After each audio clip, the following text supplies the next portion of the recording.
नमस्कार, मैं सुमन, आप देख रहे हैं रणभेरी न्यूज़। देखिए, इस वक्त मैं मौजूद हूँ वाराणसी के काशी हिंदू विश्वविद्यालय में।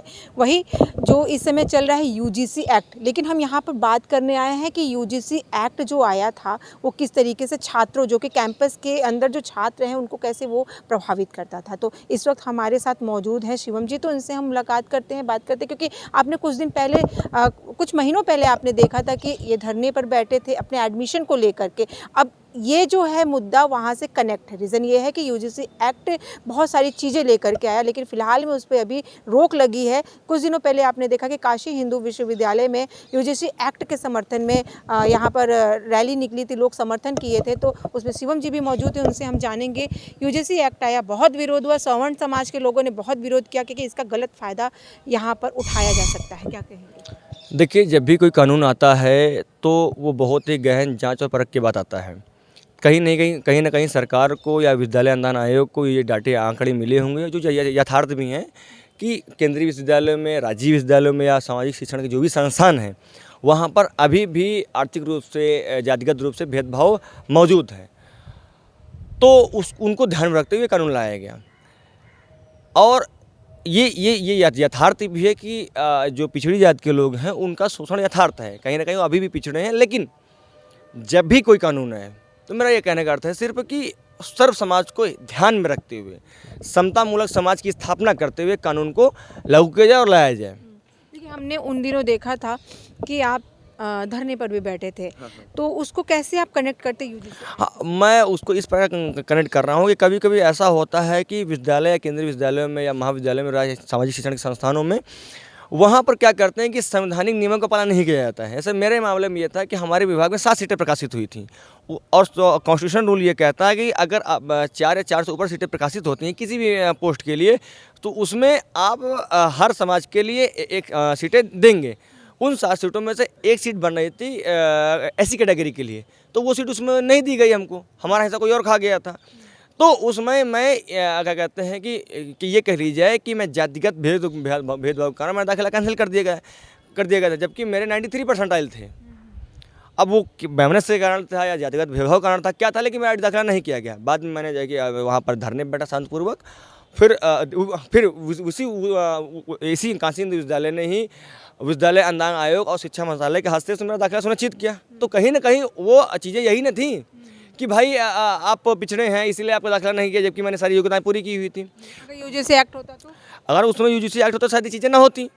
लेकिन मैं फिर दोहराना चाहता हूँ कि यूजीसी एक्ट में जो भी कमियां हैं उनको तत्काल प्रभाव से दूर किया जाए, और जो भी हमारे समर्थ भाई लोग हैं, भाई साहब लोग हैं, उन लोगों को जो उन्होंने जो कहा है कि इसमें हमारे लिए कोई प्रोविज़न नहीं है, कि मान लीजिए कल कोई झूठा आरोप लगाता है तो हम उसको कैसे गलत सिद्ध करेंगे, तो उनको ध्यान में रखते हुए एक ऐसा चीज़ें उसमें अमेंडमेंट किया जाए उस कानून में, और फिर इस कानून को लाया जाए। उसका हम स्वागत करेंगे। इसके पहले भी कानून आए हुए, इसके बाद में भी आएंगे। इसके पहले भी क्या कहते हैं विद्यालयों में, महाविद्यालयों में रैगिंग रोकी गई, उसका किसी ने विरोध नहीं किया। मैं ये जानना चाहूँगी कि क्या आज भी विश्वविद्यालय में एसटी, एससी, ओबीसी, जनरल के बीच भेदभाव किया जाता है? पढ़ाई से रिलेट, नियुक्ति से रिलेट, या कैंपस के अंदर ऐसा कुछ होता है? देखिए, पहले तो मैं ये चीज़ स्पष्ट कर देना चाहता हूँ कि हमारे बहुत सारे ऐसे दोस्त हैं जो पंडित जी लोग भी हैं, ठाकुर साहब लोग भी हैं, भीमयार साहब लोग भी हैं। हम, चूँकि मैं दलित समाज से आता हूँ, चूँकि मैं दलित समाज से मेरा विशेष नाता है, लेकिन हमें ऐसा नहीं लगता है कि क्या कहते हैं कि बहुत ज़्यादा इन चीज़ों को बढ़ा चढ़ा पेश किया जा रहा है। हम एक ही थाली में खाते हैं। हाँ, हम एक ही थाली में खाते हैं, हम एक ही साथ बैठ के पढ़ते हैं। ऐसे एक क्लास मान लीजिए, वैसे मैं पीएचडी स्कॉलर हूँ, तो वहाँ मेरे साथ स्कॉलर हर वर्ग के हैं, हर समाज से हैं। उसमें फॉरवर्ड भी हैं, बैकवर्ड भी हैं, दलित भी हैं, सब लोग हर समाज से भी हैं। लेकिन कहीं ना कहीं ये चीज़ें कमोबेश हैं, तो उनको ख़त्म करने की। सवर्ण समाज का कहना था, स्टूडेंट से जब हमने बात की कि देखिए अगर ये एक्ट आता है, लागू होता है, तो जैसा भी आपने कहा कि हम सबके साथ उठ रहे हैं, बैठ रहे हैं, खा रहे हैं, पी रहे हैं, वो भी बंद हो जाएगा, क्योंकि मतभेद हो जाएगा और उस जो एक्ट का है कहीं ना कहीं दुरुपयोग होना शुरू हो जाएगा। मैं, जैसे आपने कहा कि दुरुपयोग, सबसे पहले हमको ये समझना चाहिए कि सरकार की हर नीति सही नहीं होती है। सरकार कभी कोई सिक्का उछालती है, वो देखती है कि ये सही गया तो ठीक है, नहीं गया तो उसको वापस ले लिया। या सरकार को नहीं मालूम था कि इसके अलावा भी समाज में अन्य सारी चीज़ें, समस्याएं उत्पन्न है। मैं इसी केंद्रीय विश्वविद्यालय में पढ़ता हूँ, यहाँ पर अभी भी आधे बच्चों को छात्रावास नहीं मिलता है। नहीं मिलता क्यों? छात्रावास नहीं है अभी। आप चली जाएंगे महिला महाविद्यालय या फिर जो भी और बहनें हमारी साइंस की, आर्ट्स की, मैनेजमेंट की, कॉमर्स की, उन वो बेचारी 5 किलोमीटर दूर से साइकिल चला के आती हैं। आप एक तरफ सभी बच्चों को छात्रावास दे रहे हैं, एक तरफ नहीं दे रहे हैं आप। ऐसा क्यों? ऐसा भाई मालवीय जी ने इस विश्वविद्यालय की स्थापना 100 साल पहले कर दी थी। उस समय सबके लिए छात्रावास था, सबके लिए रहने खाने की व्यवस्था थी। आज स्थिति ये हो गई है कि बच्चे बढ़ गए लेकिन सीटें कम हो गई हैं। भाई आप 4,000 रुपये देंगी, 1 साल रहेंगी उस बढ़िया छात्रावास में जहाँ अच्छे शौचालय की व्यवस्था है, रहने खाने की व्यवस्था है, वाईफाई की व्यवस्था, लाइट की व्यवस्था है। और आप एक वही छात्र है कि बराबर नंबर पाने के बावजूद भी क्या कहते हैं बाहर रहने के मजबूर हैं। वो भी अच्छे मतलब आप चले जाएंगे छितूपुर, नरिया, श्री गेट और ये अन्य जगहों पर जहाँ पर कांति हिंदू विश्वविद्यालय के बच्चे बाहर रहते हैं। इतनी नारकीय स्थितियाँ हैं कि आप वहाँ रह नहीं पाएंगे। मतलब खुला नाला बह रहा, लोग उसके बगल में रह रहे हैं। अब क्या करें, मजबूरी में रहना ही पड़ेगा भाई, नहीं मिला। तो सरकार को चाहिए कि इन मुद्दों पर ध्यान केंद्रित करें, ना कि ऐसे नियम लाए कि जिससे बंटवारा उत्पन्न हो। कहीं ना कहीं मतलब ये एक्ट लाकर बिल्कुल बंटवारा, सरकार ने बिल्कुल बंटवारा किया भाई। बिल्कुल मैं बिल्कुल हूँ कि भाई कल तक हम लोग एक साथ थे, कानून आया तो भेदभाव उत्पन्न हो गया।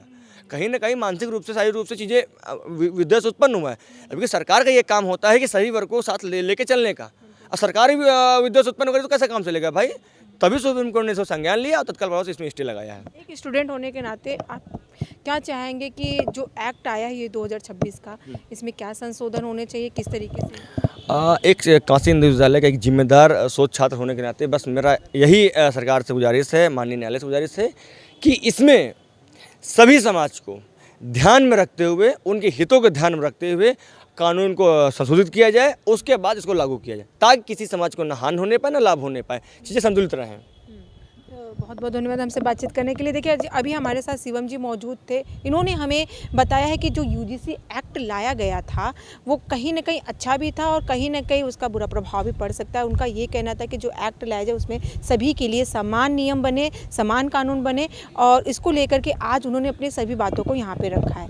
आज की खबर में बस इतना ही। ऐसी खबरों को आप देखने के लिए जुड़े रहे हमारे चैनल रणभेरी न्यूज़ के साथ। मैं सुमलता, कैमरा पर्सन अमित के साथ। धन्यवाद।